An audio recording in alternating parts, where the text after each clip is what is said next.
Bugaboo, weren't you saying the other day that you love the power and accuracy of the Huben GK1, but you just wish it was a little more concealable? Hell yeah! Well, I think a lot of people agree. Today we're checking out the GK1 Shorty. This new compact version of the Huben GK1 really is super small. I was blown away at how tiny, compact, lightweight, and concealable this was. And it's such a badass little pistol too. In 25 caliber, this thing holds 17 rounds. And the trigger is so good, you can easily pop off 3 or 4 rounds in 1 second. Today we're checking out the 25 caliber, which is the one everybody wants. So this new 25 caliber compact GK1, I tell you guys, there's nothing like it. It's freaking amazing. So today we'll take an up-close look at the Ares Airguns Tactical version of the GK1 Shorty. I got all the Ares Airgun Tactical upgrades, so I'll show you those. And obviously, we're going to shoot a lot of stuff and do a lot of damage with the 25 caliber everyday carry GK1 pistol.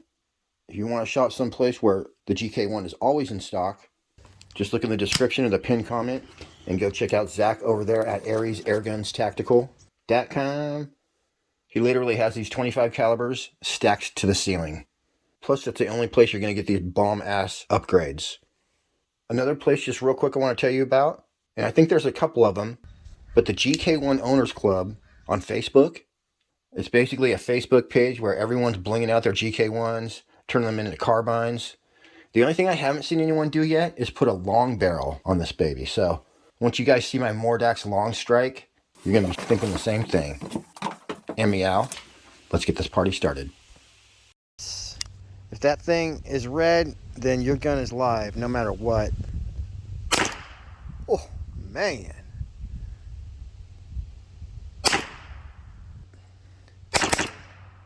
Yeah, it's hard to stop shooting, I'll tell you that.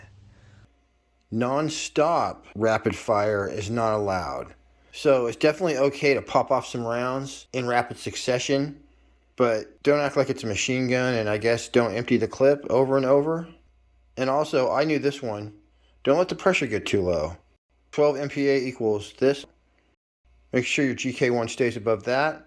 And also, a lot of you don't know, you're supposed to store your PCP air guns full of air. Just go ahead and pop that thing up to a full 5,000 PSI if you can. And that's how you want to store it. I put mine away about a year ago. And when I pulled it out yesterday, check it out. It's still pegged right where I left it. So that's how you're supposed to store your PCP air guns. Holding the air beautifully. The way I put my Hubens in without wrecking the case or the sights is you take the sights and you kind of dive them in this way. Push them in. And then bam. If you try to get it like straight in the other way, it doesn't really fit. I went ahead and put one of those cheap $20 Gamma laser sights on here. And even though it looks a little cheesy, I found it's the best way to test the accuracy at around 10 yards. Really, anything that's more than 7 yards away from you is probably not a threat. But this gun's so accurate, it's no problem testing it at 10 yards, which you're going to see. As well, this gun can be shot at long range, so we're going to get to all that. But here's an accuracy test with the 25.39 grain JSBs. I had intended to test all my 25 caliber pellets, but these shot perfect. So I just stuck with these. I'm guessing this gun's not pellet picky, and it'll shoot just about any 25 caliber pellet perfectly.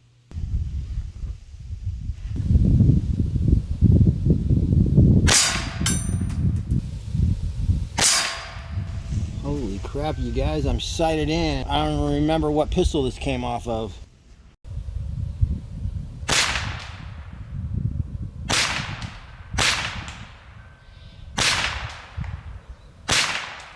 Holy crap, you guys. Pretty cool. Alright, I need to come down a little bit. This guy again.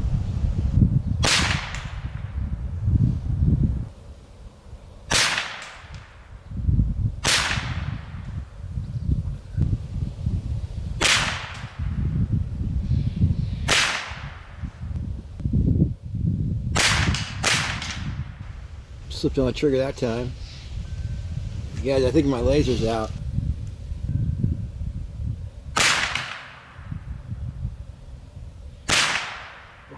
pretty good, you guys. I gotta run to the store and get a new laser. Look at that, you guys. That's like no problem at all. I gotta go look for some new batteries. Hold on.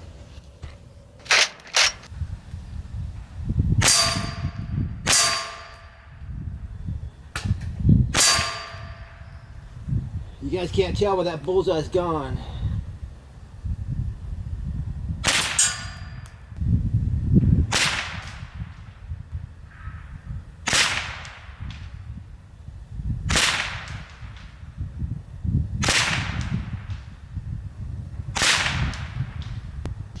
Darn, you guys. I was gonna do oh, my laser just keeps turning itself off. You guys get the idea, though. I ended up shooting 5 or 6 more groups just like that. Something that is important to note is that these don't come like this from Huben. The only way this Shorty exists is they have to take a full-size GK1, take it apart, remachine everything, and put it back together. And shortening a barrel is no easy task. It's not something an amateur can do. You have to get the rifling ending at the exact right point. And as you can see from this accuracy, Zach over there at Ares totally nailed it.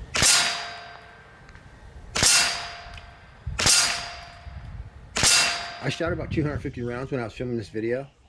I didn't get one flyer. Hardcore stats. This is about a 5.5 inch barrel. Overall length on this bad boy is 9 inches. It's exactly 6 inches tall. It's got a 65cc air tube, and that'll easily get you 2 full power magazines. So you can actually get this in 177, 22, or 25 caliber. 177s are pretty rare because people mostly buy the 25s. And then some people like the 22s. The magazine is going to hold 17 rounds in 25 caliber and 19 rounds in 22 caliber. The Ares loading gate is such a game changer. In the stock GK1, you could load maybe 2 pellets at a time, and you have to literally kind of pinch and squeeze them in there. But with the loading gate, these 25.39s at least, they literally fall in. So it makes the GK1 super easy to load, super quick.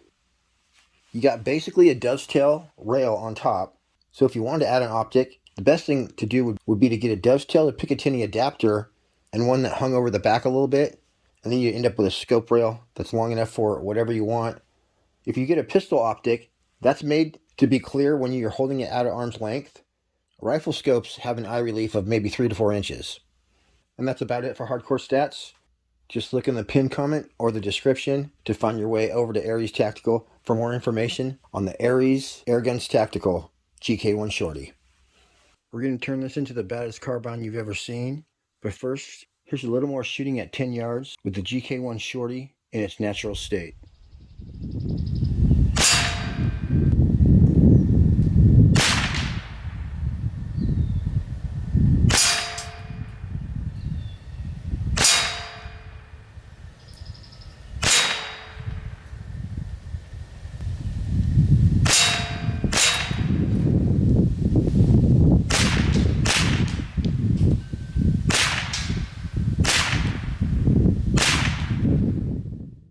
This again is at exactly 10 yards away, just using the GK1 in the pistol form, shooting the 25.39 grain JSPs.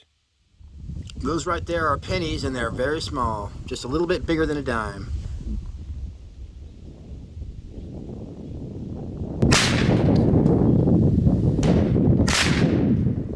My laser kept turning itself off. I definitely need to get a high-end laser one of these days.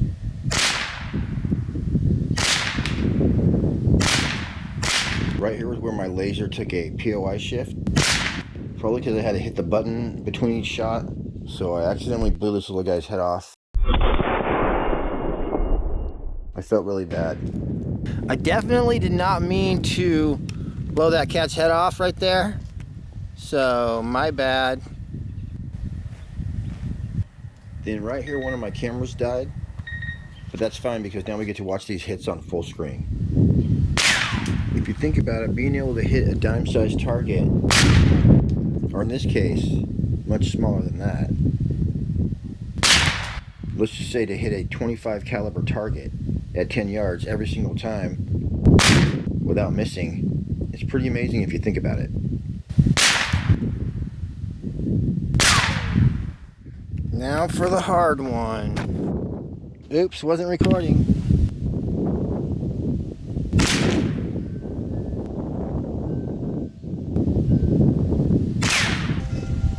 freaking sweet.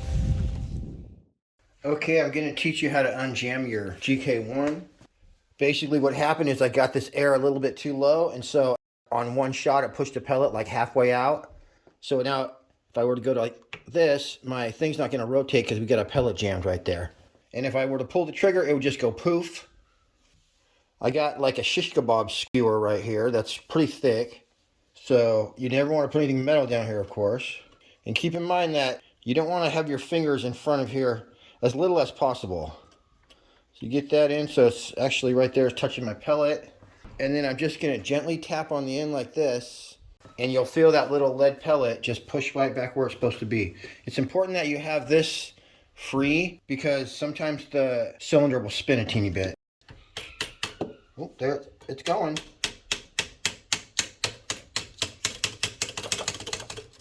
I think that's pretty much it. And right here, I'm not putting my hand in front of anything right there.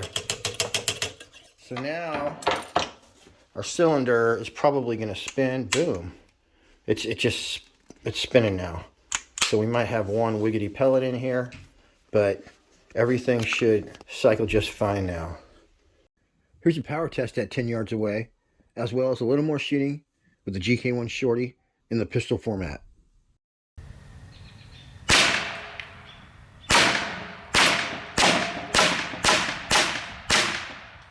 Dang, I could cut that thing right in half. We can see the 25 caliber was punching right through that 1/2-inch plywood, which means it would definitely be good for personal protection.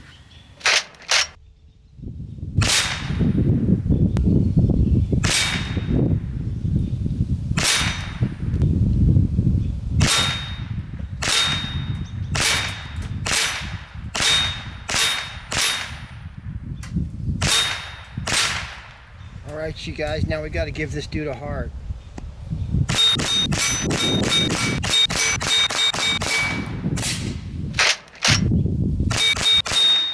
Now we're finally to the time where we're going to turn this little shorty into the baddest carbine you've ever seen. Obviously, you could do all this stuff with a full-size GK1. And these are all parts I actually bought for my full-size GK1, but I never converted it. You can get a 3D printed kit from Bravo 3D. Or you can get a kit that basically puts a Picatinny rail on the very end of your gun, and then you can attach any sort of stock that you want. For more information on either one of these kits, look in the description. I made videos on each of them. Obviously, this would be a lot of fun with either a red dot or a reflex sight or, a laser or something like that. But if you're going to put a scope on it, to get the proper eye relief, you're going to need a dove's tail to Picatinny rail adapter, but one that hangs over the rear a little bit. You can get your scope just a few more inches back, and that'll be perfect. So I never did get the rail I needed, but here's some shooting with the scope at 22 yards away. First I tried my trusty pistol scope, and that would have been awesome for popping cans and plinking, but it didn't work on a carbine. Then I put my Vector Optics Continental on there, and that would not click down low enough. But then I finally found the perfect scope for this, which I would recommend. It's the UTG Bug Buster. I've been using these for over 6 years, since before I started Airgun Channel. They're affordable, I believe under $100, mil-dot reticle, and they're available in 3-9, 3-12 power. They got all the bells and whistles, parallax, illumination, all that good stuff. I was too lazy to rig my whole scope camera up to it, but here we go. But I can assure you, it's a ton of fun to pop stuff at what we're just going to call 25 yards away. Holy crap, you guys, when you extend the buttstock out like this, it just feels like a regular rifle. But this is all you got up front. Wow, it's going to be so fun. Let's get this party started. With the 2-power pistol scope at 22 yards, I couldn't even see where I was hitting.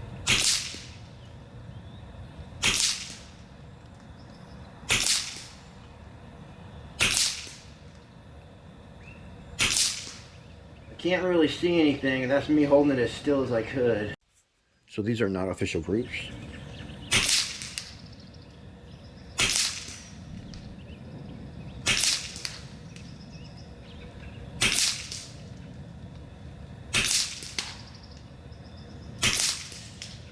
Alright, you guys, now I can't hit what I can't see, so I'm going to go ahead and change this out. After sighting in at 22 yards, here's an official group. No problem. But I did have to hold over.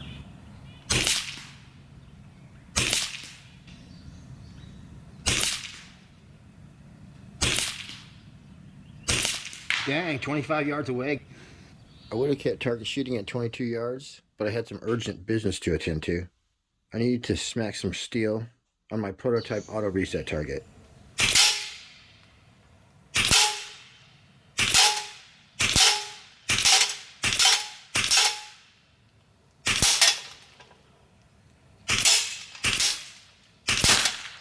Oh, darn it. Before we get to the can killing, I want to let you know one more thing that you want to watch out for. When you're changing out your end cap so that you can have a 1/2 UNF adapter, if you look right inside that Allen key hole, that's just the end of your barrel sitting right there. So you don't want to shove your Allen key all the way in there and then crank one way or another. You could possibly damage the crown of your barrel. So make sure that when you're putting your adapter on and off, you just put that Allen key in enough to get a good grip, but don't have it touching the barrel when you loosen and tighten your 1/2 UNF adapter. I was trying to get 17 cans with 17 bullets, which is actually harder than it sounds. Alright, I got the Bug Buster. 16 in the clip, 1 in the chamber.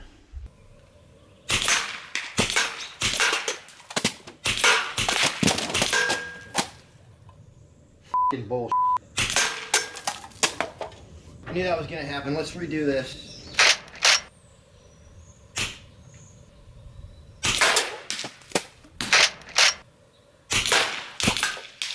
I missed the second one.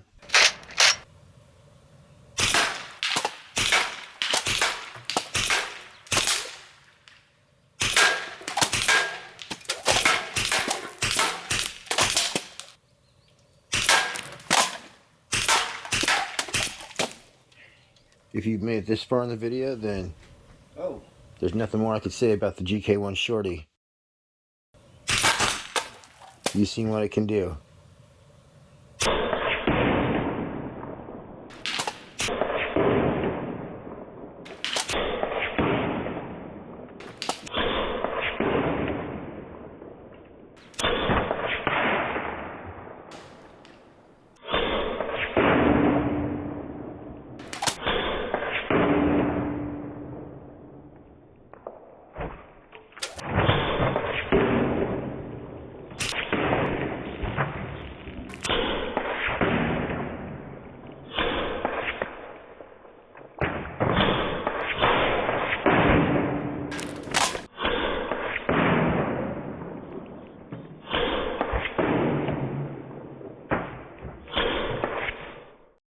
All right, everyone.